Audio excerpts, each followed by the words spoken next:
একটি রাষ্ট্রের প্রধানমন্ত্রী অনেক বড় পদ, কিন্তু এক ভাষণ দিতে গিয়ে নাটকীয়ভাবে মঞ্চ থেকে অসুস্থ হয়ে পড়ে। এরপর কোনো বন্দুক বোমা ছাড়াই কিডন্যাপ হয়ে যায় সে, এত বড় সিকিউরিটির পরেও। কিন্তু কে এই কিডন্যাপার? লোকে নাকি তাকে পাগল বলে। আসলে কি সে পাগল, নাকি অন্য কোনো গল্প আছে? কেনই বা এই কিডন্যাপ? এইসবই জানতে চলুন শুরু করি আজকের মুভি এক্সপ্লেনেশন। আপনি কি অনলাইনে আয়ের জন্য একটি ট্রাস্টেড বা নির্ভরযোগ্য প্ল্যাটফর্ম খুঁজছেন, কিন্তু বুঝতে পারছেন না কোথায় থেকে শুরু করবেন? তাহলে আপনার সমস্যার সমাধান হতে পারে জিতববিডি.com। এখানে আপনারা মাত্র 10 টাকা দিয়ে ভাগ্য পরীক্ষা করে দেখতে পারেন এবং জিতে নিতে পারেন 20 টাকা থেকে 1 লক্ষ টাকা। বিস্তারিত জানতে ভিজিট করুন www.jitbobidi.com অথবা পেন কমেন্ট চেক করুন। কাহিনীর শুরুতে একটা ভয়েস ওভার শোনা যায় আর দেখা যায় একটা বাচ্চা ছেলেকে তার বিভিন্ন দুর্ধর্ষ কর্মকাণ্ড দেখানো হয়। তো ভয়েস ওভারে বলা হয়, মনীষীরা বলে গেছে এই পৃথিবী এক বিশাল পাগলখানা। আজ আপনাদের এমন এক গল্প শোনাবো যেটা পুরো শহরকে কাঁপিয়ে দিয়েছিল। তো এবার দেখানো হয় থালাপতি নগর, মানে হিরো থালাপতি বিজয়ের ফ্যানেদের এলাকা। বিশেষ করে বাচ্চা ছেলেরা তার বড় ফ্যান। তারা টি শার্টে থালাপতি বিজয়ের ছবিও প্রিন্ট করে পড়ে বেড়ায়। এদেরকে থালাপতি বয় বলা হয়। এখানে এদের বেশ উচ্ছৃঙ্খল জীবন দেখানো হয়। এলাকায় একটা গাড়ি আসার পরে এখানে তারা গাড়িতে উঠে উল্টোপাল্টা আচরণ করতে থাকে। তো এদের একটা বিপরীত পক্ষ ছিল, বড় লোকের ছেলেরা। এরপর দেখা যায় এই রিচ কিডসরা ক্রিকেট খেলছিল আর সেখানে থালাপতি বয়েজরা আসে। এক বৃদ্ধ লোকের মাথায় নাকি বল লেগে তার মাথা ফেটে গেছে, তাই এখন রক্ত ঝরছে, তাই এর ক্ষতিপূরণ হিসেবে চিকিৎসার টাকা দিতে হবে এদের। থালাপতি বয়েজরা আসলে এটা সাজিয়ে এনেছিল আর এদের এটা থেকে স্ক্যাম করে টাকা আয় করার উদ্দেশ্য ছিল। রিচ কিডসরা বুঝতে পেরে বলে, আমাদের বিশ্বাস আছে আমাদের বল লেগে তার মাথা ফাটেনি, আর এখান থেকে ততদূর পর্যন্ত বল যাবেও না। তবে থালাপতি বয়েজরা জোর করতে থাকে আর সেই বৃদ্ধ দাদুকেও অভিনয় করতে বলা হয়েছে। এক পর্যায়ে বড় লোকদের একজনের কাছে এসে চেক করে দেখে এটা রক্ত না, এটা পেন্টিং এর রং।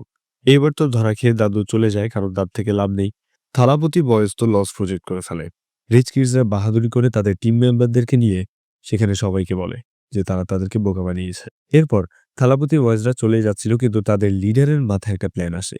সে আবার ফিরে এসে জিজ্ঞেস করে, তোমরা এত কিছু জানো, তো এটা কখনো শুনেছো যে একটা সাধারণ মানুষ এসে শহরের এক ফেমাস লোককে কিডন্যাপ করে নিয়ে যায় আর তারপর সে আবার হিরো হয়ে যায়? রিচ কিডসরা তো কনফিউজ হয়ে যায় আর থালাপতি বয়েজরা টাইম কাউন্ট শুরু করে। 1 থেকে 10 গুনতে থাকে, কিন্তু তারা উত্তর দিতে পারে না। এরপর থালাপতি বয়েজরা উত্তর না দিয়েই চলে আসে আর টিটকারি মারে যে তারা নাকি সব জানে। এরপর থালাপতি বয়েজরা চলে যাচ্ছিল, তখন রিচ কিডসরা তাদের ডেকে জিজ্ঞেস করে, তার নাম না বলে এখান থেকে তোরা যেতে পারবি না। তখন থালাপতি বয়েজ লিডার বলে, তার কোনো নাম নেই, তবে তার একটা গল্প আছে, চাইলে তোদের শোনাতে পারি। রিচ কিডসরা গল্প শোনার আগ্রহ দেখালে থালাপতি বয়েজ লিডার বলতে শুরু করে, একবার একদল জনতা প্রোটেস্ট করতে নামে তাদের জমির সত্তা রক্ষায়। তাদের মন্ত্রী তাদের পাশে থাকে না। তারা ভাবে আর কোনো আশা নেই, তাই তারা চুপ হয়ে যায়। আর তখনই তাদের হিরো আবির্ভূত হয়। এইবার রিচ কিডস বলে, এ আবার কি, কেজিএফ? গল্পের মাঝে হাত দেওয়াতে থালাপতি বয়েজের লিডার একটু বিরক্ত হয় আর চুপচাপ শুনতে বলে। এবার আবার কাহিনী শুরু করা হয়। ঘটনা এবার দেখানো হয় ইলেকশন রেজাল্টের দিন, যেদিন প্রধানমন্ত্রী নির্বাচন হবে। তো প্রধানমন্ত্রীর পদপ্রার্থী আর তার দলের নেতারা বেশ এক্সাইটেড, কিন্তু কে হবে প্রধানমন্ত্রী তা অনেকটাই বোঝাই যাচ্ছে। পার্টির লোকেরা সি কে জোসেফ আর তার পরিবারকে আগাম মিষ্টিমুখ করায়, কিন্তু সি কে জোসেফ অসুস্থ অবস্থায় হাসপাতালে ভর্তি। পার্টির লোকেরা বাইরে উদযাপন করতে থাকে, পুলিশ তাদের ঠেকাতে হিমশিম খাচ্ছে, আর ভিতরে doctor C K জোসেফের critical condition নিয়ে পরিবারের সাথে আলাপ করছিল। বয়স হয়েছে, স্মৃতি ভুলে যাওয়ার রোগ আছে, শারীরিক দুর্বলতাও আছে, কিন্তু উদ্যম সাহস কমে যায়নি। আর যথারীতি রেজাল্ট বের হলে সি কে জোসেফ প্রধানমন্ত্রী নির্বাচিত হয় আর অপোজিট পার্টি তো হিংসায় জ্বলতে থাকে। এইদিকে সি কে জোসেফ হাসপাতালের ছাদে গিয়ে তার শুভাকাঙ্ক্ষীদের হাত নেড়ে শুভেচ্ছা বিনিময় করে। এমনকি পরবর্তী সময়ে তারা গুজব ছড়ায় যে সি কে জোসেফের মরণঘাতী রোগ হয়েছে। আর এই নিয়ে তো শহর উত্তাল হয়ে যায়। আর গ্যাঞ্জামে আরো আগুনের কাহিনী তো আছেই। আবার প্রধানমন্ত্রীর শপথ পাঠ করার অনুষ্ঠানের পর এলাকায় একটা গরম পরিবেশ বিরাজ করতে থাকে। এরই মধ্যে সেখানে এসে পৌঁছায় থালাপতি বয়েজরা, আর তারা লিফলেটকে প্লেন বানিয়ে জনগণের দিকে ছুড়ে দেয়। আর এতে লেখা ছিল, আমি আমার সম্পর্কে গুজবকে মিথ্যা প্রমাণ করতে সবার সামনে আসব, সেদিনের জন্য অপেক্ষা করো। এরপরে সি কে জোসেফের রাজনৈতিক ভাষণের জন্য মঞ্চ তৈরি করা হচ্ছিল।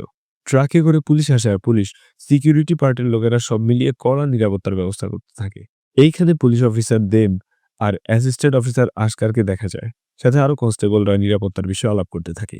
এর মধ্যেই একটা লোককে আমরা গাড়ি থেকে নামতে দেখি। সে যখন হেঁটে আসে তখন সাইডের 2টা লোক আইসক্রিম খাচ্ছিল আর বলে, এইবার কলার খোসায় পিছলে পড়বে।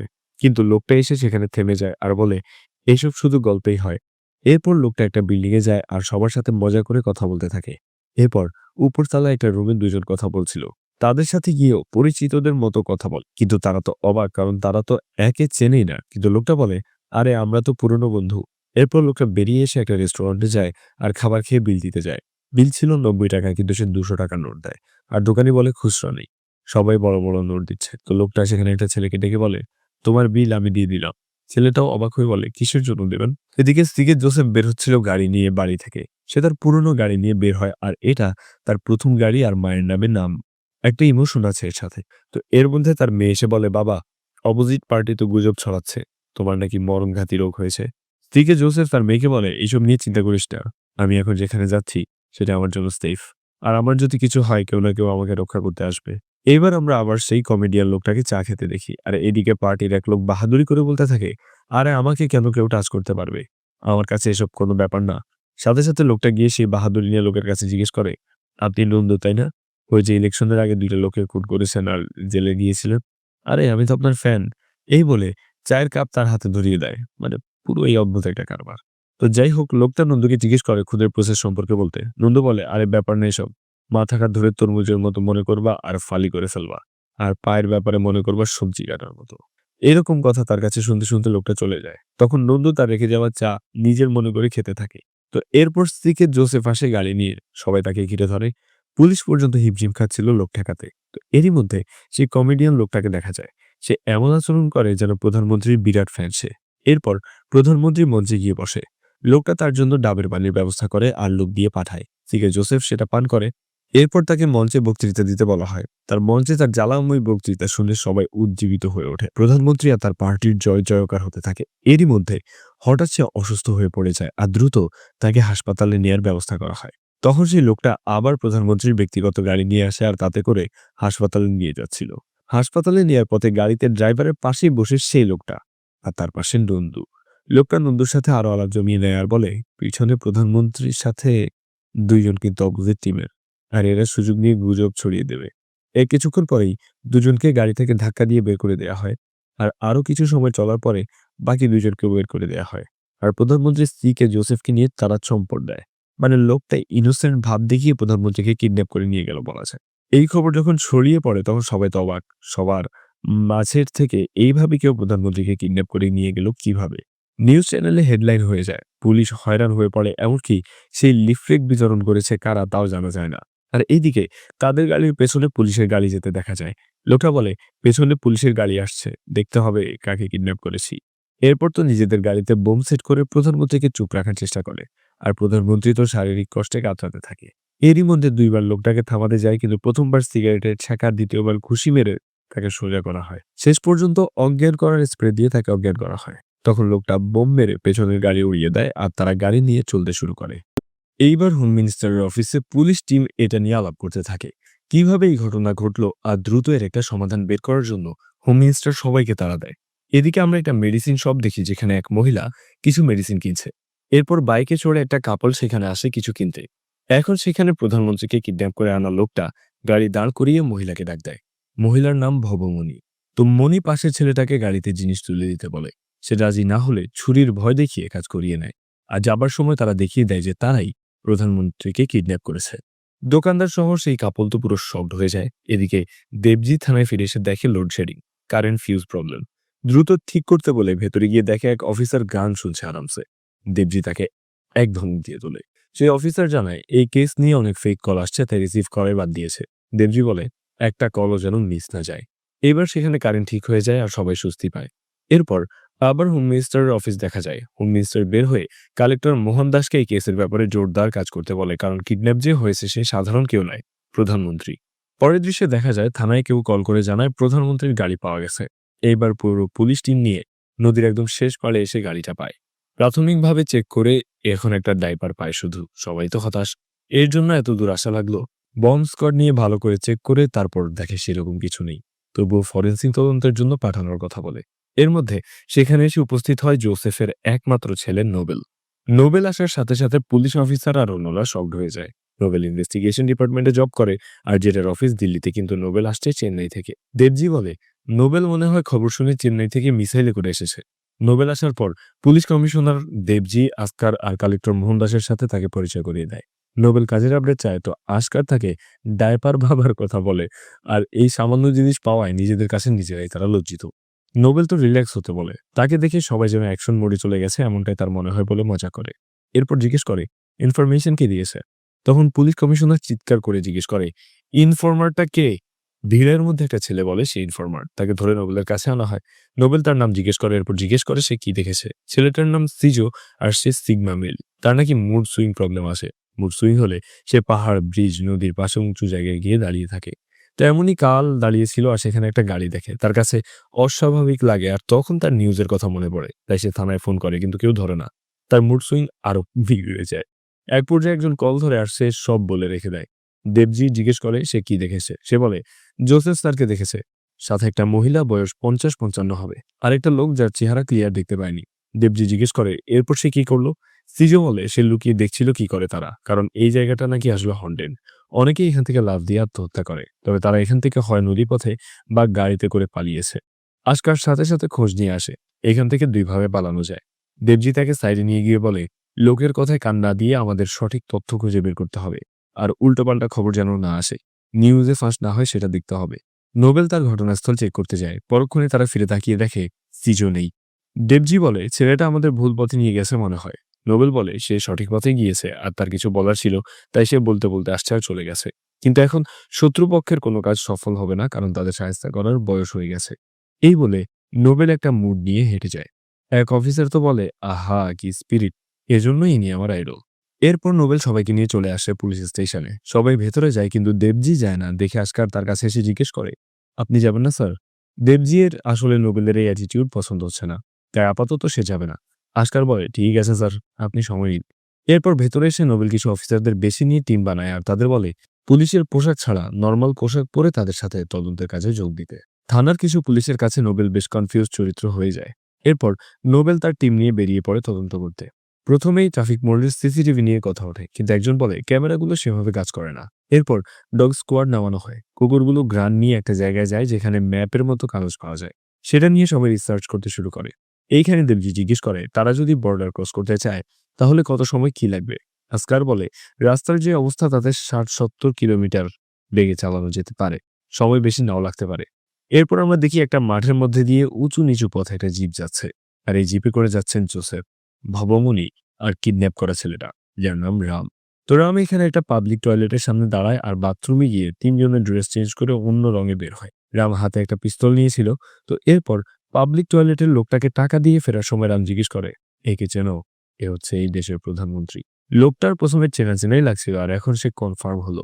এদিকে নোবেল তো সেই সব লোকেদের এক এক করে ডেকে পাঠিয়ে জেরা করার শুরু করে দিয়েছে, যাদের সাথে রামের দেখা হয়েছে। মানে সেই খাবারের দোকানের ছেলেটা যার বিল দিয়েছিল রাম। এরপর সেই দুজন লোক যাদের সাথে রুমে ছিল, আর শেষে আসে হাত ভাঙা নান্দু। এরা কেউই সেরকম কোনো তথ্য দিতে পারে না। নোবেল তো ফেড আপ অবস্থা। এরই মধ্যে নিউজ চ্যানেলে এসব নিয়ে রিপোর্ট হেডলাইন চলে। এর মধ্যে নোবেল একটা নিউজ বুলেটিনে গডসনের নাম শোনে। তার অ্যাসিস্ট্যান্ট মধু বলে গডসন ইন্টারভিউ স্টার নামে পরিচিত। সে নিউজ টক শোতে যায় আর বিভিন্ন উল্টোপাল্টা কথাও বলে। আর এ যদি এই কেসে পা রাখে তাহলে নোবেল বহুত ঝামেলা পোহাতে হবে। অন্যদিকে বিরোধী পক্ষের নেতাকর্মীরা কোনো পদক্ষেপ নেবে কিনা সেটাও বুঝতে পারছে না। এইসব নিয়ে আলাপের চেয়ে তারা গেম খেলে আর নিউজ দেখে বেশি সময় পার করে। এইদিকে আমরা আবার ফিরে যাই রামদের কাছে, যেন এক বিশাল চা বাগান টাইপ জায়গার মাঝে সরু আঁকাবাঁকা রাস্তা দিয়ে জিপ চালিয়ে নিয়ে যাচ্ছে। এরপর একটা জায়গায় কিছুর সাথে ধাক্কা লেগে জিপ থেমে যায়, সাথে সাথে জোসেফ পিউক করে। ভবমণি রামকে বলে এইভাবে কেউ গাড়ি চালায় নাকি, আর পেছনে একজন পিউক করছে, বাজে স্মেল। জোসেফ এরপর জিজ্ঞেস করে তোমরা আমাকে জঙ্গল দিয়ে কই নিয়ে যাচ্ছ। রাম বলে এটা জঙ্গল না, রাস্তা। ভোটের আগে আপনারা কত কি প্রতিশ্রুতি দিয়েছেন, কিন্তু জিতে গেলে আর খেয়াল করেন না। এখন এই রাস্তার ঝাঁকিতে যদি আপনার কিছু উন্নতি হয় তাহলে আর চিন্তা কি। জোসেফ তখন রামকে বলে তোমার বাবাকে ঝাঁকি দাও। রাম রেগে তো মারতে উঠে যায় আর ভবমণি তাকে শান্ত করে। জোসেফ এবার বেশ ভাব নিয়ে বলে আমার কোনো প্ল্যান লাগবে না, আমি চাইলে এখান থেকে পালিয়ে যেতে পারি। এটা শুনে রাম আর মণি অনেক হাসে। এরপর জোসেফকে সেখানে ছেড়ে দিয়ে চলে যেতে বলে। এখন এই ত্রিসীমানায় কোনো লোক তো নেই, বিশাল মাঠের মতো জঙ্গল, কোথায় যাবে সে। ভবমণি আর রাম তো মজা নিতে থাকে। জোসেফ তখন বলে এইসব বাচ্চাদের খেলা বাদ দাও। রাম বলে এত এত লোক পার্টির মধ্যে, লোকেরা আর পুলিশের কড়া সিকিউরিটির মধ্যে বন্দুক বোমা ছাড়াই তোকে তুলে এনেছি, একে বাচ্চাদের গেম মনে হয়। এরপর আবার গাড়িতে তুলে নিয়ে গন্তব্যের পথে যাত্রা শুরু করে। এইবার দৃশ্যে আসে পুলিশ স্টেশনে, যেখানে কিডন্যাপারের বর্ণনা নিয়ে ছবি তৈরি করা হচ্ছে। ছবি যখন নাক পর্যন্ত তৈরি হয় তখন নোবেল ভাবে এই তো পেয়ে গেছি, কিন্তু পুরো ছবি তৈরি হবার পর সবাই বলে এই লোক সে না। তো এরপর একটা ছেলে আসে, সে প্রফেশনাল আর্টিস্ট, সে বলে সে ছবি এঁকে দিবে। এরপর একটা ক্যানভাস আর রং দেয়া হলে সে তুলি ছাড়া হাত দিয়ে স্কেচ আঁকে, আর সেটা দেখে সবাই একমত হয় যে এটাই সেই লোক। নোবেল এবার সে আর্টিস্টের কাছে সন্দেহের দৃষ্টিতে এগিয়ে যায়। মধু এগিয়ে বলে আর্টিস্ট যা বলছে তা সত্যি হয় যদি, তাহলে অনেক বড় ঝামেলা হবে, কারণ সে তো অন্ধ। এবার তো নোবেল রেগে গিয়ে আর্টিস্টকে জিজ্ঞেস করে, তুমি অন্ধ? আমাদের দেখতে পাচ্ছ না, কিন্তু তাকে তাহলে কিভাবে দেখলে? আর্টিস্ট বলে, আমি তাকে দেখেছি। নোবেল তো আরো রেগে যায়, কিন্তু মধু তাকে আটকায়। পরে আর্টিস্টকে জিজ্ঞাসাবাদ করার জন্য রুমে নেওয়া হয়। এরপর দেবজিয়ার অফিসে আসে একজন ইতিহাসবিদ, মানে যিনি ইতিহাস নিয়ে গবেষণা করেন। তার দাবি সে অনেক ইতিহাস নিয়ে ঘাটাঘাটি করেছে, অনেক দেশের যুদ্ধের, বিপ্লবের ইতিহাস তার জানা। আর এইরকম ঘটনা ইতিহাসে আছে। এই যে সাধারণ একটা লোক রাজ্যের প্রধানকে বোমা বন্দুক ছাড়াই এত সিকিউরিটির মধ্যে নিয়ে গেল। তো হিস্টেরিয়ান এরপর একটা বই বের করে বলে এর সমাধান আমার কাছে আছে। এদিকে নোবেল তার মাকে বুঝাতে চেষ্টা করে যে তারা সব দিক থেকে চেষ্টা করছে, কিন্তু তার মা কড়া করে বলে আমি কিচ্ছু জানি না, আমি চাই আমার স্বামী দ্রুত ফিরে আসুক, আর এই যে কিডন্যাপার তাকে যথাযথ শাস্তি দেয়া হোক। এরপর আমরা আবার ফিরে যাই রামদের কাছে। তাদের জিপ থেকে থামে একটা বড় বাড়ির সামনে। তখন জোসেফ জিজ্ঞেস করে এইটা কোন জায়গা? রাম বলে আমি তো আপনার পার্টির লোকের মতো আপনার সব প্রশ্নের উত্তর দিতে বাধ্য না। এরপর রাম তাকে বাড়ির মধ্যে নিয়ে যায়, আর সেখানে আরো অনেক লোক ছিল। তারা এসে বলে আর রাম তো সত্যি জোসেফকে তুলে এনেছে। তো এরা এবার এখানেই জোসেফকে কিল ঘুষি থাপ্পড় মারতে থাকে, এমনকি তাদের হাতে ছেড়ে দিতে বলে এখানেই মেরে ফেলবে। কিন্তু রাম জোসেফকে বাঁচিয়ে ঘরে নিয়ে আসে। এরপর বলে সবসময় পার্টির লোকের সাথে না ঘুরে জনগণের সাথে ঘুরতে হয়, তাদের সম্পর্কে সরাসরি জানতে হয়। এরপর জোসেফ একটা ফোন কল করতে চায়, তখন জুট থেকে লাইন কানেক্টেড করে তাকে দেয়া হয়। বাড়িতে ফোন করার পর জোসেফের স্ত্রী ফোন ধরে। জোসেফ বলে সে সুস্থ আছে, জীবিত আছে, আর সে আরো শক্তিশালী হয়ে ফিরে আসবে। এরই মধ্যে নোবেল ফোন ধরে, তখন রাম কথা বলে আর বলে তোমাকে ধরতে চেন্নাই থেকে চলে আসছো, তো তোমরা টিমকে স্বাগতম করার জন্য কল ট্র্যাকিং আর লোকেশন জানতে চাও না কেন? তোমরা আমাকে ধরার আগেই আমি পালিয়ে যাব, বাই। এরপর কল কেটে দেয়। রাম তো জোসেফকে বলে এত কথা বলার জন্য তো দেইনি, কারণ এটা এমনিতেই অনেক খরচের। কল কাটার পরে নোবেল লোকেশন জানতে চায়, কিন্তু সেটা যুগোস্লাভিয়া দেখায়। নোবেল রেগে যায় একদম। এ কার সাথে পাল্লা পড়েছে? অনেক প্ল্যান করে নেমেছে সে। এরপর রাম জোসেফকে বন্দি করে ঘরে রেখে বের হয়, আর অন্যরা বলে তাকে বের করতে, তারা তাকে এখানেই শেষ করবে। রাম বলে আরে এত ব্যস্ত হবার কিছু নেই, আস্তে আস্তে আমাদের উদ্দেশ্য সফল করতে হবে। এরপর একজন বলে রামের ছবি নাকি হিন্দি নিউজ চ্যানেলেও দিচ্ছে, এরপর ইংলিশ নিউজ চ্যানেলেও দেবে। রাম তো ভাবে আরে আমি তো সেলিব্রিটি হয়ে গেছি। এরপর সবাইকে নিয়ে রাম উঠোনে ফাইটিং প্র্যাকটিস করে।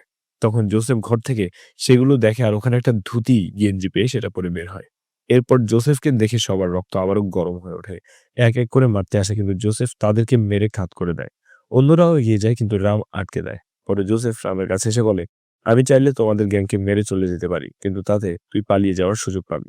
এর থেকে ভালো হবে তুই যেভাবে আমাকে নিয়ে আসছিস সেভাবেই ফেরত পাঠাবি। ততদিন আমি এখানেই থাকবো। ওরে বাবা! এইদিকে আবার আমরা থানায় দেখি সেই হিস্টোরিয়ান এই কিডন্যাপ নিয়ে রাজনৈতিক হিস্ট্রি নিয়ে কথা বলছে। এই যে মানুষগুলো এভাবে গুরুত্বপূর্ণ ব্যক্তিদের কিডন্যাপ করে, এদের মেন উদ্দেশ্য জনগণের কল্যাণে কাজ করা, তাদের অধিকার আদায় করা। এরা এভাবে কাজ করে জনসাধারণের জন্য। মধু তখন জিজ্ঞেস করে এতই যখন জানেন তাহলে বলেন তাদের নেক্সট প্ল্যান কি? তখন আর্টিস্ট পাশ থেকে বলে আপনাকে খুঁজতে হবে না, নিজে চলে আসবে। এরপরেই থানার সামনে একটা পার্সেল বক্স পাওয়া যায়, আর সেটা নিয়ে এসে একটা ক্যাসেট পাওয়া যায়। আর ক্যাসেট অন করলেই শুনতে পারে রামের বক্তব্য। এইখানে রাম বিভিন্ন কথা বলে, এটাও বলে তাকে এভাবে খুঁজে লাভ নেই। তারপর জনগণের উদ্দেশ্যে বলে তারা সরকার, রাজনৈতিক পার্টি নিয়ে যা অভিযোগ আছে সেটা লিখে বিস্কিট ফ্যাক্টরির পাশের পরিত্যক্ত মাইক্রোর মধ্যে রেখে দিতে। আর এই নোটিশে সে বলে এতে প্রধানমন্ত্রীও সহমত হয়েছে। রাম এখানে নিজেই জোসেফের গলায় কথা বলে, তো যদি এতে কোনো রাজনৈতিক পার্টি বাধা দেয় তাহলে প্রধানমন্ত্রীকে বেলি ড্যান্স বা পুল ড্যান্স করিয়ে ভিডিও ভাইরাল করা হবে। এরপর কথা শেষ করে দেয়। নোবেল তো রাগে গজগজ করতে থাকে। এদিকে জনগণের কাছে রামের এই নোটিশ লিফলেট পৌঁছে দেয় সেই থালাপতি বয়েজরা। তো জনগণ সেসব কথা অনুযায়ী তাদের অভিযোগ জমা দিতে থাকে সেই মাইক্রোতে, আর মাইক্রো ভরে যায় কাগজে। নোবেল তার টিম নিয়ে আসে, আর সেই গাড়ির ভাঙার জন্য যায়, কিন্তু এক বৃদ্ধ এসে বলে এটা তাদের অধিকারের লড়াই, তাই এতে হাত দেয়া পুলিশের উচিত হবে না। তো রাত পর্যন্ত অনেক কাগজ জমা পড়ে। পুলিশ ব্যারিকেড দিয়ে আটকাতে থাকে মানুষকে, আর এইখানে আমরা সিজোকে দেখি র্যান্ডমলি দাঁড়িয়ে থাকতে। হঠাৎ সে পাশে গিয়ে কাউকে প্ল্যান শুরু করতে বলে, তখন সেই লোক নর্দমার পাইপের মুখ খুলে দেয়, আর সেই পরিত্যক্ত মাইক্রোর পাশ থেকে নোংরা পানি বের হয়ে ভরে যায়।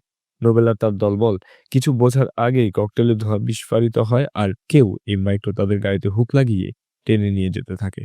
কিন্তু নোবেল সেই হুকে গুলি ছুড়ে ছিঁড়ে দেয়। এদিকে সিজো পালাতে গিয়ে পুলিশের কাছে ধরা পড়ে আর পুলিশ তো প্রচুর মারে তাকে।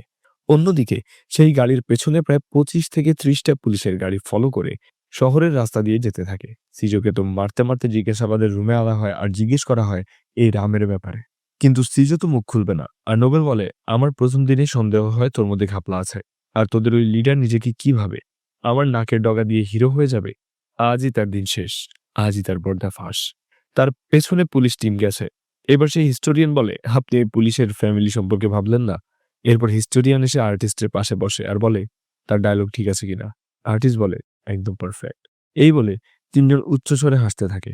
নোবেলও তাদের সাথে হাসিতে যোগ দেয় আর বলে, সেরা অ্যাসিস্ট্যান্ট কমিশনার আসকার তাদের সাথে আছে। এটা শুনে আরো হাসে তারা আর বলে, পারফেক্ট প্ল্যান। এইবার আমরা আবার ফিরে যাই যেখানে রামের পিছে পুলিশ বাহিনী তাড়া করতে করতে একসময় মাঠে নিয়ে আসে। আর এইখানেই একটা টুইস্ট রিভিল হয়। আর ফ্ল্যাশব্যাকে দেখানো হয় রাম আর আসকার ছোটবেলা থেকে ক্লোজ ফ্রেন্ড। তারা একসাথে এক প্লেটে খেয়ে বড় হয়েছে। তো এইবার এত বড় টিমের বিপরীতে দাঁড়ায় রাম আর আসকার। আসকার বলে, হ্যালো পুলিশ টিম, তোমাদের গুলি করে লাভ নেই, কারণ ওতে বুলেট নেই। আর সব থেকে বড় টুইস্ট হচ্ছে আমি রামের পক্ষে, আর এখন রাম তোমাদেরকে মারবে। এইবার রাম বড় একটা গান নিয়ে আসে আর তাতে ফায়ারওয়ার্ক দিয়ে পুলিশ টিমের দিকে ছুটতে থাকে। রাম আর আসকার যেন ক্রিসমাস, নিউ ইয়ার আর দিওয়ালি একসাথে পালন করছে। এরপর ফায়ারওয়ার্কস শেষ হলে এবার আনা হয় বড় টর্পেডো গান। আর এটা দিয়ে তো ডিস্কো নাচের তালে নেচে নেচে আসকার আর রাম সব পুলিশদেরকে ঢলে করতে থাকে। যদিও টর্পেডো আনা পার্টার প্রথমে মিউজিকটা উল্টোপাল্টা করে ফেলেছিল। যাই হোক, এবার সেখানে পুলিশের ফোনে নোবেলের কল আসে আর রাম তো সেটা রিসিভ করে বলে, পুলিশ টিমকে সে আর আসকার কিভাবে পিটিয়ে সোজা করেছে। আর আরো বলে, এত কষ্ট করেও সে রামকে আর জোসেফকে খুঁজে পাবে না। নোবেল বলে, আমি তোকে খুঁজে বের করব আর খুনও করব। এটা শুনে রাম আর আসকার অনেক হাসে আর নোবেল রাগের জ্বলছিল। এবার আমরা থালাপতি ভয়েস আর রিচ কিডসদেরকে দেখি যারা এই গল্পটা বলছিল। বয়েজদের লিডার বলে, এই যে আমার লিডার ভাই যে অফিসারকে হারিয়ে দিয়েছে সে আর কেউ নয়, রিচ কিডস লিডারের বাবা আর কিডন্যাপ হওয়া মন্ত্রী তার দাদু। এটা শুনে লিডার ক্ষেপে ওঠে আর থালাপতি বয়েজ লিডার বলে, আমাদের ভাই কেন এমন হয়েছে সেটা কার জন্য তা জানতে চাস? তখন আমরা রামের ছোটবেলার সেই ঘটনা দেখি যেখানে সে পাগলের মতো দেয়ালের এক মন্ত্রীর ছবিতে ক্ষত করতে থাকে আর রাগ নিয়ে বড় হতে থাকে। এখন তার হাতে বন্দুক। রিচ কিডস লিডার এখানে আরো কাহিনী জানতে চায়। তখন থালাপতি বয়েজরা বলে, এর বাবার পরাজিত হবার গল্প শুনতে এত আগ্রহ এখনো। কিন্তু ছেলেটা বলে, আমার বাবা সুপার হিরো। এবার আবার কাহিনীতে চলে যায় যেখানে সেই পুলিশ টিম আহত হয়ে ট্রাকে করে ফিরে এসেছে আর একটা শার্টে একটা নোট লিখা। তো এইখানে নোবেল কিছু স্টেপ নিতে চাইলে মধু বলে, শহরের অর্ধেক লোক আমাদের পিছে ক্যামেরা হাতে দাঁড়িয়ে, আমরা কিছু করতে পারবো না। এদিকে বিরোধী পক্ষের নেতাদেরও চাপ আসতে শুরু করে। এই প্রধানমন্ত্রী কিডন্যাপ নিয়ে বলে। কমিশনার দেবজি এবার নোবেলকে কল দিয়ে বলে তারা ব্ল্যাক ফোর্স টিম রেডি করছে, কারণ এই কিডন্যাপ তো দাবি নিয়ে করা হয়নি, তাই অন্যভাবে এগোতে হবে। নোবেল বলে, ব্ল্যাক ফোর্সকে পুরোপুরিভাবে বিশ্বাস করা যাবে না। দেবজি বলে, তারাও তোমার সম্পর্কে একই কথা বলেছে। এরপর দেখা যায় নোবেলের তো খাওয়া ঘুম উড়ে যায়, কিন্তু রাম বেশ রিল্যাক্সে দিন কাটাচ্ছে। একদিন একটা স্পেশাল এডিশন নিউজ পেপার নোবেলের কাছে আসে আর তাতে নিউজ দেখে নোবেল দ্রুত জিজ্ঞেস করে এটা কে দিয়েছে। কনস্টেবল জানায় একটা বাচ্চা ছেলে দিয়ে গিয়েছে। তো নোবেল বলে, সাইজ ম্যাটার করে না, তাকে আমার চাই। পরে তো বাচ্চাদের টিমকে ডেকে আনা হয় এইখানে। নোবেল জিজ্ঞাসাবাদ করতে থাকে এরা কি জড়িত কিনা। বাচ্চারা বলে তারা টাকা আর ভালো খাবারের জন্য এইসব করে। মাঝে তো একজন সিজোকে চেনে বলে দেয়, কিন্তু পরে আবার চুপ হয়ে যায়। নোবেল বলে, কথা কি করে বের করতে হয় আমি জানি। তখন একটা বাচ্চা বলে, আপনি হিউম্যান রাইটস ভুলে যাচ্ছেন। আর তখনই একটা উকিল আসে, মুকুন্দম উন্নি, আর সে বাচ্চাদের ছাড়িয়ে নিয়ে যায়। নোবেল বলে, বাচ্চাদের দিয়ে এসব কাজ করানো বেআইনি, কিন্তু উকিল বলে তাদের জোর করা হয় না। এরপর বাচ্চাদের টিম নিয়ে তারা বেরিয়ে যায়। এরপর আমরা দেখি রাম আর জোসেফ জিপে করে মরুভূমির মতো জায়গা দিয়ে যাচ্ছিল। একটা লোক লিফট চায়, কারণ তার বাইকের চাকা পাংচার হয়ে গেছে। কিন্তু রাম তাকে লিফট দিতে চায় না, কিন্তু লোকটা এক প্রকার জোর করেই উঠে যায়। কি আর করা, রাম মেনে নেয়। এরপর এদিকে জোসেফের স্ত্রী থানায় আসে আর সিজো হিস্টোরিয়ানকে টর্চার করে সত্য বের করতে চায়। এইখানে আর্টিস্ট উপায় না পেয়ে কাহিনীটা বলতে থাকে, একটা প্রতিশোধের গল্প। তার গল্প শেষ হওয়ার পর মধু বলে, আরে এ তো সিনেমার কাহিনী বলে, আমাদের ধোঁকা দিয়ে দিলে তুমি। এটা শুনে আর্টিস্ট, সিজো আর হিস্টোরিয়ান খুব হাসতে থাকে। এদিকে রাম ও জোসেফকে একটা মাঠের মধ্যে টিলা ঘরে এনে রেখেছে, যেখানে সে একটা প্রতিশোধ নেয়ার গল্প শোনায়। আর গল্প শেষে নিজেই হেসে বলে, আমার গল্প আবার বিশ্বাস করে ফেললেন নাকি? এরই মধ্যে তার সাথে আসা লোকটা তাদের ছবি তুলতে শুরু করে, কারণ তার নিজের বাবা নেই।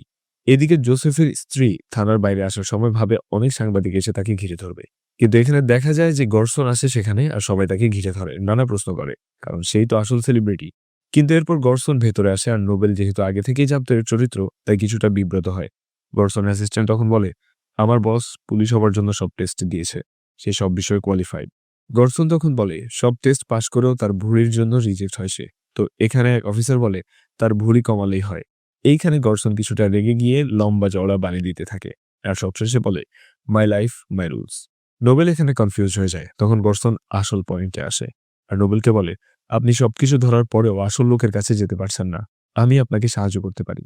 কিন্তু নোবেল কেন যেন ভরসা করতে পারে না। গর্সন তাকে বলে, আমি ছাড়া আপনি তাকে ধরতেও পারবেন না, তাই রাজি হয়েই যান। নোবেল আর কোনো উপায় না দেখে গর্সনের সাথে হাত মেলায়। এরপর গর্সন, নোবেল আর তার টিম নিয়ে বেরিয়ে পড়ে। যেতে যেতে গর্সন বলে, রাম প্রথমে একটা কিডন্যাপ করেছিল, তার নাম ললিতাম্বিকা। তো আমরা ফ্ল্যাশব্যাকে দেখি সেটা একটা গাভী। যাই হোক, নোবেল জিজ্ঞেস করে রাম এই বন্দুক পিস্তল কোথা থেকে পায়। গর্সন বলে আমরা আমাদের ভাই সম্পর্কে এত কিছু তো বলতে পারবো না। এরপর নোবেলকে নিয়ে যায় রামের বাড়িতে। সেখানে সে তার ফ্যামিলি নিয়ে থাকতো, মা বাবা আর সে। বাড়িতে ঢুকতেই বাচ্চাদের পার্টির মতো বেলুনের খেলনা, জরি কাগজ দেখতে পায় সে। এরই মধ্যে নোবেল দেয়ালে ফ্যামিলির ছবিও দেখতে পায়। এরপর যখন তারা বাইরে আসে, তখন গর্সন একটা ফাইল দেখিয়ে বলে, এর মধ্যে রামের সব কাজের ডকুমেন্টস আছে, আর এটা থেকে জোসেফ সম্পর্কে তার রাগের কারণ জানা যায়। তো কথা বলতে বলতে নোবেল সেই বাড়ির চালে তার বাবার নির্বাচনের পোস্টার পায় অনেকগুলো, যার মুখে কালি দিয়ে দাগ দেয়া। ঘরের চালে উঠে বুঝতে পারে রামের তার বাবার প্রতি কতটা রাগ। এদিকে রাম আর তার সাথে লোকটা নেচে নেচে জোসেফকে এন্টারটেইন করতে থাকে, কিন্তু এক পর্যায়ে জোসেফ রেগে যায় আর বলে সে প্রধানমন্ত্রীর শপথ নিয়েছে, সেখানে দায়িত্ব পালন না করে এখানে তাদের নাচ দেখার কোনো মানে নেই। রাম আর জোসেফের মধ্যে মারামারি শুরু হয় আর এক পর্যায়ে রাম জোসেফকে ধাক্কা দিয়ে ফেলে দেয়। আর দেখা যায় জোসেফ তেমন আঘাত পায়নি। রাম বলে, আপনি সামান্য রক্তপাত দেখে ঘাবড়ে গেলেন, আর যাদের হারানোর কিছু নেই তাদের তো কোনো কিছু নিয়ে ভয় নেই। এবার জোসেফ বলে, আমি তোমার কথার আসল মানে বুঝতে পারছি, তুমি আমাকে সরাসরি বলতে পারো। এরপর রাম বলতে শুরু করে রামের ছোটবেলার গল্প, যেটা আমরা শুরুতে কিছুটা দেখেছিলাম। তো রাম তো তার মা বাবার সাথে থাকতো, খুব সুখের সংসার ছিল, অনেক টাকা পয়সা না থাকলেও সুখ ছিল, বেশ আনন্দে দিন কাটতে থাকে তাদের। হঠাৎ একদিন রাতে সে মায়ের বুকে গল্প শুনতে শুনতে ঘুমিয়ে যায়। পরের দিন তার ঘুম ভাঙে, কিন্তু মায়ের ঘুম ভাঙে না। মায়ের মৃত্যুর পরে সবার চিন্তা হয় রামকে নিয়ে, কিন্তু কেউ তার বাবার কথা ভাবে না। রামের বাবা এরপর থেকে শক্ত থেকে ছেলেকে মানুষ করতে চেষ্টা করে, নিজে পরিশ্রম করে সব রকমের কাজ করে টাকা আয় করতে, এমনকি ময়লা গুছিয়ে বিক্রির কাজও করত। ছেলেকে সেদিন কিছু কিনে দিত তার অনেক কষ্ট হতো। একদিন রামের জন্মদিনে দোকানে চকলেট কিনতে গিয়ে রাম দেখে পেপারে মহাত্মা গান্ধীর ছবি দেয়া, কারণ আজ তার জন্মদিন। রাম বাবাকে জিজ্ঞেস করে তার ছবিও এভাবে আসবে কিনা। রামের বাবা বলে, এসব বড় বড় মানুষের জন্য, আমাদের জন্য না। এরপর চকলেট নিয়ে স্কুলে গিয়ে সবাইকে দিতে গেলে কেউ তার চকলেট নেয় না, কারণ তার বাবা ময়লার কাজ করে। এরপর বাড়িতে মন খারাপ করে আসলে তার বাবা তাকে সান্ত্বনা দেয়, কিন্তু পরের দিন তার বাবাও তাকে ছেড়ে চলে যায়। রাম একা হয়ে যায়, পাগলের মতো করতে থাকে সারাদিন। এমনকি নির্বাচনের মাইকিং আসলে তার পেছনে পাগলের মতো দৌড়ায়।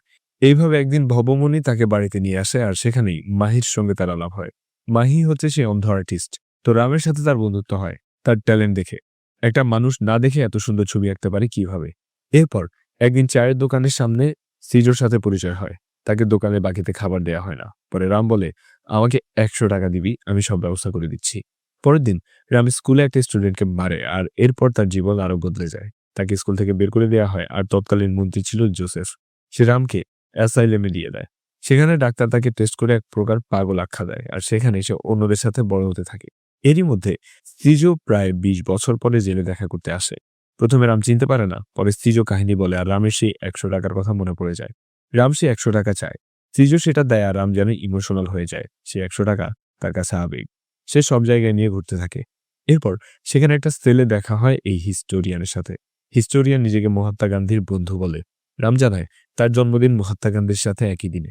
এরপর তারা সেখানে জন্মদিন পালন করে উইশ করে। এইখানে নোবেলের কাছেও দুইজন একই গল্প বলছিল, রামের গল্প।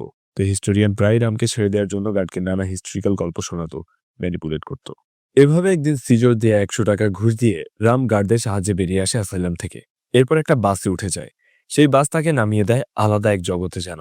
এটা ঘিল্লি ইউনিভার্সিটি। এই শহরে একজন কিং আছে। রাম এখানে নেমে অস্কার গ্যাংয়ের আস্তানায় ভিড় দেখে এগিয়ে যায়। অস্কার গ্যাংয়ের সাথে ফাইট করা সেই কিং বলে, এই শহরে আমাকে টেক্কা দেওয়ার মতো কেউ নেই, আর তোরা অস্কার গ্যাং ভাবিস আমার সাথে পাঙ্গা নিবি। এরপর সেই কিং বেরিয়ে আসে। সে এখানে ঘিল্লি বালা নামে পরিচিত। রাম বর্ণনা করে সে ছিল রাফ অ্যান্ড টাফ। তার হেঁটে আসা যেন আগুন ধরিয়ে দেয়, হাসি যেন লাইট হাউসের মতো, অ্যাকশন যেন পাওয়ার হাউস। এরপর সে জনগণের কাছে এসে বলে, তোমাদের জীবনে কাজে আর কেউ বিরক্ত করবে না, যদি কেউ করে তোমরা আমাকে জানাবে। আমি তাকে শিক্ষা দেব। এর মধ্যে এক সাংবাদিক তার ছবি তুলতে আসে। তখন সে তাকে ডেকে বলে, ভালো করে ছবি তুলে নাও, আর হেডলাইন কাল দেবে, গিল্লিবালা হিটস দ্য বুলস আই, মনে থাকে যেন। এরপর তো রাম এই গিল্লিবালাকে দেখে সেইভাবে ইমপ্রেসড হয়। রাম তার সাথে সাথে হাঁটতে শুরু করে। এরপর গিল্লিবালা তার মাস্টারের সাথে গিয়ে কথা বলতে থাকে। তখন আরেকজন এসে তাকে মারতে যায়, কিন্তু রাম তাকে হিরোর মতো আটকে দেয় আর বলে, এই ছেলে আপনাকে মারতে এসেছিল। গিল্লিবালা রামের সাহসিকতায় মুগ্ধ হয়ে বুকে টেনে নেয়। মা বাবা মারা যাওয়ার পর রামকে এইভাবে কেউ বুকে নিয়েছে মনে পড়ে না। রাম ইমোশনাল হয়ে পড়ে। এইদিকে গিল্লিবালাকে বাঁচানোর জন্য রামকে সে টিম নিয়ে যায়। এরপর রামকে তার আস্তানায় নিয়ে আসা হয়। গিল্লিবালার অ্যাসিস্ট্যান্ট জায়ান বলে, বস, মুভির অনেক ফ্যান আর তার অনেক গাড়ির কালেকশন আছে। রামকে এবার সেখানে নিয়ে আসা হয়। গিল্লিবালা এখানে পুরো ধুতি পাঞ্জাবি পরে তামিল হিরো স্টাইলে বেরিয়ে আসে। এরপর রামকে তার গাড়ির কালেকশন দেখায়। সব দেখে রাম তো অবাক। এরপর আরেকটা ছেলে ধুতি পাঞ্জাবি, মালা, ব্রেসলেট নিয়ে আসে। গিল্লিবালা রামকে সেগুলো দিয়ে পরে আসতে বলে। আজ থেকে সেও এই গিল্লি টিমের একজন। এরপর গিল্লিবালা চলে গেলে রাম একজনকে জিজ্ঞেস করে গিল্লিবালার আসল নাম কি। ছেলেটা বলে এক এক অঞ্চলে এক এক নাম। এরপর রাম ধুতি পাঞ্জাবি পরে বের হয়, তবে কিছুটা আনইজি লাগছিল তার। এরপর রামকে গিল্লিবালা তার মাস্টারের সাথে পরিচয় করিয়ে দেয়, আর আজ যে সে বাঁচিয়েছে সেটা বলে। মাস্টার তাকে ধন্যবাদ জানায়। এরপর গিল্লিবালা পার্টি এনজয় করে, নাচ গান আনন্দে ভালোই মেতে ওঠে। এরপর রাম একদিন আস্কারকেও পরিচয় করিয়ে দিয়েছিল গিল্লিবালার সাথে। আস্কারকেও তাদের একজন করে নেয়, যদিও সে একজন পুলিশ অফিসার। এরপর গিল্লিবালা রামকে নিজের ভাইয়ের মতো দেখে। তারা গিল্লি ব্রাদার নামে পরিচিত হয়। দুজনে মিলে অস্কার গ্যাংয়ের অবৈধ অস্ত্র সোনা লুট করে আরো বেশি দামে বিক্রি করে অনেক টাকা আয় করে। পকেটে অনেক টাকা আসতে থাকে রামের। এরপর একদিন রাম ফিরে এসে দেখে গিল্লিবালা একটা চিঠি লিখে চলে গেছে। আর চিঠিতে নিচে লিখেছিল সে তার বিশ্বস্ত ভাই আর টিমের প্রতি বিশ্বাস রেখে ইন্ডিয়ার বিজনেস রেখে গেল। এবার তো তারা দায়িত্ব নিতে প্রস্তুত, কিন্তু পাগলের মতো আচরণ করতে থাকে। রামের কাছে আসল পাগলামি মনে হয় এটাই। তো এইদিকে আবার নোবেলের সামনে এক গিল্লিওয়ালার লোক এইসব কাহিনী বলে শেষ পর্যন্ত কান্না করে দেয়, কারণ তাদের বস তাদেরকে ছেড়ে চলে গেছে। নোবেল তো এই কাহিনীর ফাঁদে বিরক্ত। এরই মধ্যে গর্সন এসে বলে, এইসব ফাও কাহিনী না শুনে আমার সাথে গেলে এতক্ষণে তাকে ধরেও ফেলতে পারতে। আমি এবার গিয়ে ইন্টারভিউ দিয়ে তোমার প্রেস্টিজ নষ্ট করে দেব। তো এইবার তো নোবেল আর গর্সনের সাথে হাতাহাতি মারামারি শুরু হয়। পরে পুলিশ ধরে গর্সনকে নিয়ে যায়, আর নোবেল বলে এর ইন্টারভিউ যেন কোনো চ্যানেলে না যায়। এরপর আবার রামের সাইডের কাহিনী দেখানো হয়। একদিন রামের বন্ধু মাহি আর সিজো দেখা করতে আসে রামের সিমেন্ট ফ্যাক্টরিতে। তারা গ্রামের অবস্থা আর প্রোটেস্ট সম্পর্কে বলে। রাম বুঝতে পারে তার শত্রু এখন পুরো গ্রামের শত্রু, তাই সে তার বন্ধুদের সাথে ফিরে আসে। আর এইখানে জনগণের আলোড়ন দেখে তার বন্ধুরা তাকে বলে, এইবার তোমার হিরো হবার পালা। আর তখন রাম হয়ে যায় গ্রামের হিরো আর জোসেফের বিপরীত পক্ষ। এইসব শুনে এবার জোসেফ প্রচুর রেগে যায়, রামকে উল্টোপাল্টা কথা বলে, এমনকি রামকে বলে, আমার হাসি তো পছন্দ না, তাহলে এই যে আমি হাসছি কি করবা এখন, মেরে ফেলবা? রাম বলে, এখন মন চাইছে না। জোসেফ এবার নিজেই হতাশ হয়ে যায়। এইবার নোবেল যায় সেই মেন্টাল হসপিটালে সাইকিয়াট্রিস্টের সাথে দেখা করতে। তার থেকে রামের সম্পর্কে অনেক তথ্য জানতে পারে। সে অনেকদিন ধরেই মেন্টাল হসপিটালে ছিল। তার সমস্যা অনেকটা পার্সোনালিটি ডিসঅর্ডারের মতো। এখন তার পরবর্তী পদক্ষেপ সম্পর্কে জানতে আমাদের তার মতো ভাবতে হবে। আর তার এই ধরনের অ্যাকশন সম্পর্কে তাকে শান্ত করে তাকে পূর্ণ ভালোবাসা দিতে হবে, কারণ তার লাইফ অনেক ট্রমাটিক ছিল। তো এরপর নোবেল বেরিয়ে আসে আর ভাবতে থাকে কি করবে। আর তখনই রামের নতুন প্ল্যান সম্পর্কে জানা যায়। এইখানে লিফলেট বিতরণ করা হয় যাতে লিখা, আগামী 24 ঘন্টা পরে সে দেশের সেরা কিডন্যাপারে পরিণত হবে। তাকে ধরতে হলে তার আগে ধরতে হবে। এখন এই লিফলেট একদম নতুন, ফ্রেশ, কালিও ভালো করে শুকায়নি। মানে রামকে যে হেল্প করছে সে আশেপাশেই আছে, কিন্তু তাকে ধরতে না পেরে নোবেল যেন পাগল প্রায় হয়ে যায়, চিৎকার করতে থাকে। এরপর সে রামের মতো করে ভাবতে শুরু করে। নোবেল তার টিম নিয়ে সেই প্রিন্ট অফিস খুঁজে বের করে আর সেখান থেকে আশফাককে ধরে আনে। পালানোর চেষ্টা করেও আশফাক ব্যর্থ হয় আর তাকে এনে অনেক মারা হয়।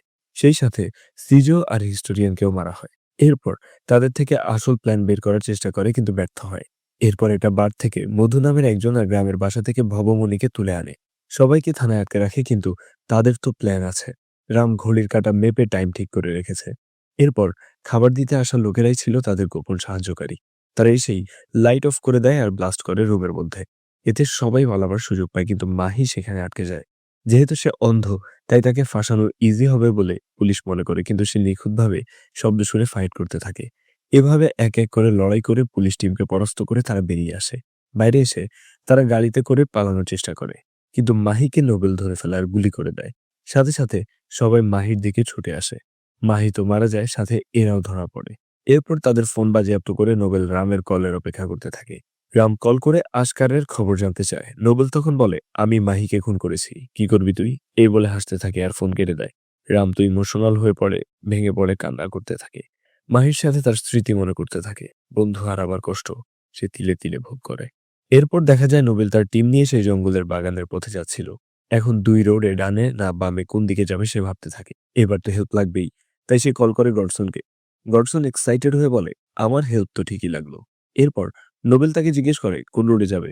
গডসন বলে, আমি তার অ্যাসিস্ট্যান্ট না, তাই জানি না, তবে সাধারণত সে ডানেই যায়। এরপর কল কেটে দেয়। গডসন নোবেলকে ভুল ডিরেকশন দিয়েছে, কারণ নোবেল তাকে শুরুতে বিশ্বাস করেনি। তবে নোবেল এখন চালাকি ধরতে শিখেছে, তাই সে গডসনের কথা না শুনে বামের রাস্তায় যায়। ব্ল্যাক ফোর্স টিম নিয়ে সেই চিলে কোঠার বাড়িতে পৌঁছে, কিন্তু এইখানে গিয়ে দেখে রাম আগেই জোসেফকে নিয়ে পালিয়ে গেছে। এইবার রাম, জোসেফ আর সেই লোককে দেখি জঙ্গলে।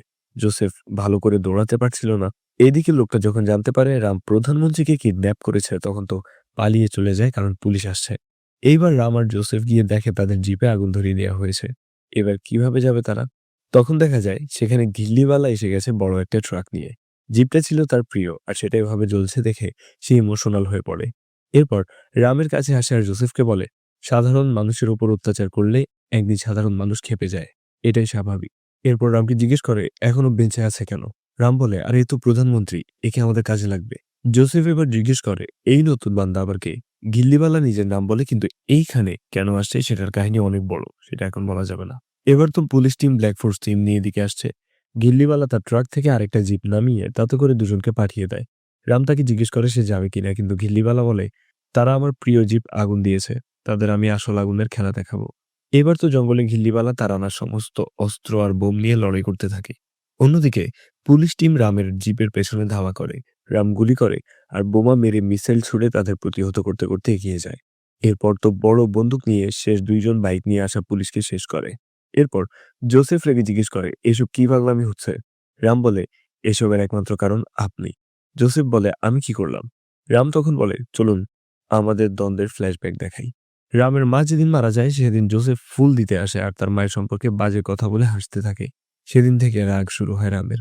এরপর ইলেকশন জিতে যখন সে গাড়ি নিয়ে র্যালি করতে যাচ্ছিল, তখন রামের বাবা অসুস্থ ছিল, হাসপাতালে নিয়ে জরুরি ছিল। কিন্তু জোসেফের গাড়ির জন্য অন্য গাড়ি যেতে পারেনি। রাম গিয়ে তার পা ধরেছিল, কিন্তু জোসেফ লাথি দিয়ে ফেলে দেয় আর হাসে। রামের বাবা সেদিন মারা যায়। সেদিন থেকেই রামের একটাই লক্ষ্য, জোসেফকে মাটিতে মিশিয়ে দেয়া। জোসেফ এসব শুনে ভয় পেয়ে যায়। আসলেই অনেক বড় অন্যায়ের কারণেই রাম এই প্রতিশোধ তার সাথে নিচ্ছে। এদিকে রাম যখন জিপ নিয়ে চলে আসে, তখন এদিকে নোবেলের টিম অপেক্ষা করছিল। তাকে দেখে জোসেফ রামকে বলে, এইবার তুমি শেষ। রাম বলে, আমি শেষ না, আপনি আর আপনার ছেলে শেষ। এরপর রাম এলোমেলো গাড়ি চালিয়ে এগিয়ে যেতে থাকে আর জোসেফকে আটকানোর চেষ্টা করে। এর জন্য গাড়ি উল্টে যায়। এরপর গাড়ি থেকে বের হলে নোবেল রামকে ধরে ফেলে আর কয়েকটা থাপ্পড় মারে।